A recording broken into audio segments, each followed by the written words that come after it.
నమస్కారం city cable news కి స్వాగతం. ముందుగా ముఖ్యాంశాలు.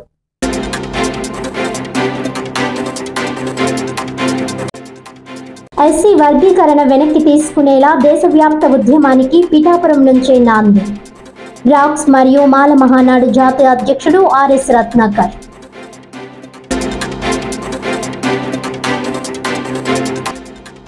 జిల్లా ఎస్పీ బిందు మాధవ్ ఆదేశాల మేరకు ఒక సబ్ ఇన్స్పెక్టర్ సహా 6 బృందంతో బీచ్ పెట్రోలింగ్ ఏర్పాటు.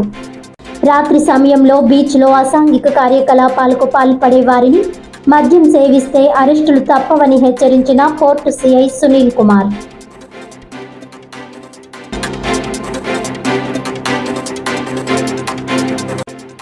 ఆర్సీపీఐ ఆధ్వర్యంలో డీఈఓ కార్యాలయం వద్ద తల్లిదండ్రుల ధర్నా.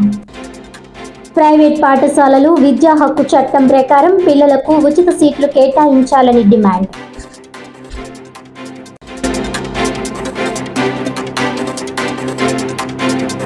ఇక డీటెయిల్స్ చూస్తే, ఎస్సీ వర్గీకరణ అనేది దేశవ్యాప్తంగా రాజకీయ పార్టీలు చేస్తున్న కుట్ర అని, ప్రస్తుత ప్రభుత్వాలు చేసిన చట్టాలు చెల్లవని, వాటిని వెనక్కు తీసుకునే వరకు నిరంతరం పోరాటం చేస్తామని రాక్స్ మరియు మాల మహానాడు జాతీయ అధ్యక్షుడు ఆర్ఎస్ రత్నాకర్ పేర్కొన్నారు.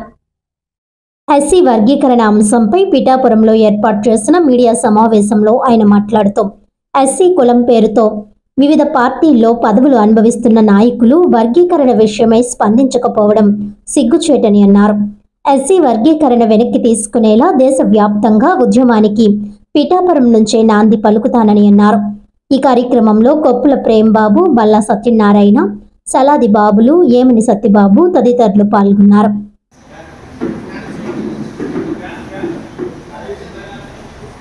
దళిత సోదరులారా, మాల బంధువులారా, మిత్రులారా, ఎస్సీ వర్గీకరణ పేరుతో దేశవ్యాప్తంగా దళితుల ఐక్యతపై కుట్ర జరుగుతూ ఉంది.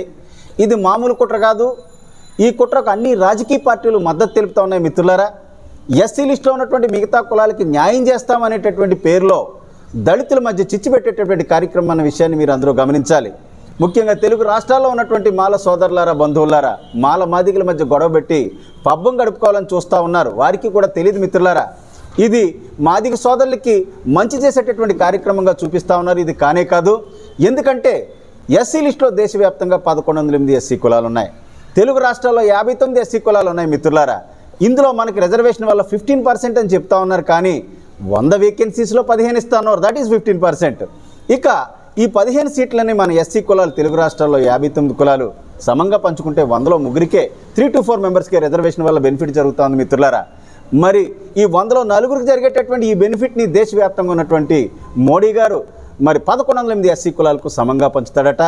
తెలుగు రాష్ట్రాల్లో ఉన్నటువంటి రేవంత్ రెడ్డి, చంద్రబాబు నాయుడు మనకిచ్చేటటువంటి 100లో 4 సీట్లని 59 కులాలకి మరి సమంగా పంచుతాడట. ఇదే ఎస్సీ వర్గీకరణ. మిత్రులారా, ఇది ఎలా సాధ్యమని చెప్పేసి ఈ సందర్భంగా ఈ తెలుగు రాష్ట్రాల ముఖ్యమంత్రులను, అలాగే ఎస్సీ వర్గీకరణను సమర్థించేటటువంటి రాజకీయ పార్టీలు నేను ప్రశ్నిస్తూ ఉన్నాను. కానీ ఇది న్యాయం కాదు.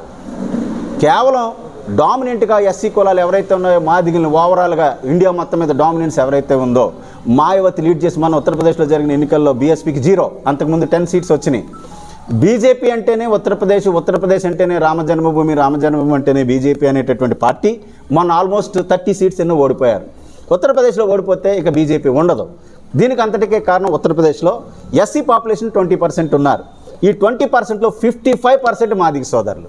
మిగతా ఎస్సీ కులాలన్నీ కూడా రిమైనింగ్ నాన్ ఎస్సీ కులాలందరూ కూడా బీజేపీకి సపోర్ట్ చేసేవారు.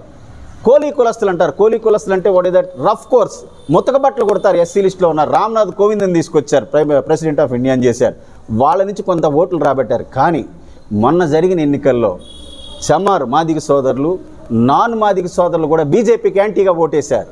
అందుకని ఈ ఎస్సీ వర్గీకరణ బయటికి తీసుకొస్తే నాగవల్లి నాన్ ఉన్న విడమాటే, నేను నిన్ను వదలను, చంద్రముఖిగా మారిపోయిన దీనికి అందరికీ కారణం ఈ చమార్లే, ఈ ఎస్సీలు అనేటటువంటి ఉద్దేశంతోనే తీసుకొచ్చారు. I'm not against Madigas. వ్యక్తిగతంగా కానీ సంస్థ పరంగా కానీ మాదిగలు చేయదంటలేదు, కానీ కుట్ర చేస్తూ ఉన్నారు. Already supreme court the permissibility of the sub classification of ఎస్సీస్, ఎస్సీ వర్గీకరణ చేయొచ్చు అని ఇచ్చినప్పుడు చట్టపరంగా లీగల్గా శాంతియుతంగా చేయాలి తప్ప. రెండోది ఏంటంటే, అసలు ఎస్సీ వర్గీకరణ అంటే ఏంటనేది ప్రజల్లో పూర్తిగా తెలియదు. చేసే నాయకులకు కానీ చేయించేవాడికి కానీ పూర్తిగా అవగాహన లేదు. ఇక్కడ ఎస్సీ రిజర్వేషన్ వల్ల బెనిఫిట్ జరుగుతుంది కేవలం గవర్నమెంట్ ఆఫ్ ఇండియా స్టాటిస్టిక్స్ ప్రకారం 100లో 4 బెనిఫిట్ జరుగుతుంది. అందుకనే ఎస్సీ కులాలు ఏవైనప్పటికీ కూడా 100లో 4 బెనిఫిట్ జరగడం వల్ల 96% of people still at the bottom level. ఈ 100లో 4కి ఇచ్చేటటువంటి ఈ సీట్లని మోడీ గారు, మన చంద్రబాబు గారు, రేవంత్ రెడ్డి తెలుగు రాష్ట్రాల్లో మరి 59 ఎస్సీ కులాలకు, దేశవ్యాప్తంగా 11 ఎస్సీ కులాలకు సమంగా పంచుతారట. This is the sub classification of ఎస్సీస్ అండ్ ఎస్టీస్. మనం ఏమంటున్నామంటే పెంచి ఇవ్వండి, తప్పేం లేదు. మాకు ఎస్సీ రిజర్వేషన్ అనేది మీరు ఇచ్చిందే ఎంకిలి మెతుకులు. ఇందులో వర్గీకరణ పేరుతో ఓటాల కోసం పోరాటాలు పెట్టొద్దు అనేది మన వెర్షన్. ఎస్సీ ఎస్టీ అనేటటువంటి పదాలు ఏవైతే ఈ రోజున వాడుకలో ఉన్నాయో, బ్రిటిష్ ప్రభుత్వం 1935లో ఆనాటి రాజ్యాంగాన్ని it was called as government of India act 1935. మరి భారత రాజ్యాంగ చట్టం 1935లో ఎస్సీ ఎస్టీలకు మొట్టమొదటిసారి రిజర్వేషన్ ఇవ్వడం జరిగింది. 1937 నుంచి ఆ రిజర్వేషన్స్ అమల్లో ఉన్నాయి. వాటిని స్వతంత్రం వచ్చిన తర్వాత కంటిన్యూ చేయడం జరిగింది మిత్రులారా. తర్వాత ఎస్సీ ఎస్టీ గ్రూపులు క్రియేట్ చేసిందే బ్రిటిష్ ప్రభుత్వం. ఎందుకంటే అన్టచబిలిటీని బేస్ చేసుకుని మాలైన మాదిగైనప్పటికీ, కులాల పరంగా వేరైనప్పటికీ అంటరాని వారిగా వీరందరూ ఒకటే అనే ఉద్దేశంతో ఒక consolidated condensed constitutional fiction of unity and uniformity ఒక గ్రూప్ని క్రియేట్ చేసింది బ్రిటిష్ ప్రభుత్వం. వీళ్ళని విడదీయకూడదు, ఎందుకంటే వీళ్ళకి ఇచ్చేది ఎంగిలి మెతుకులు మాత్రమే, ఈ వాటాల్లో కొట్టుకు చచ్చిపోతారనేటటువంటి ఫ్యూచర్ ఆలోచనతో బ్రిటిష్ ప్రభుత్వం క్రియేట్ చేసింది. కాబట్టి ఆ గ్రూప్ని స్టిల్ ఇంతవరకు కంటిన్యూ చేశారు. మన స్వాతంత్రం వచ్చిన తర్వాత ఆ యొక్క విషయాన్ని మన స్వాతంత్ర పాలకులు గుర్తించకపోవడం అనేది చాలా బాధాకరం.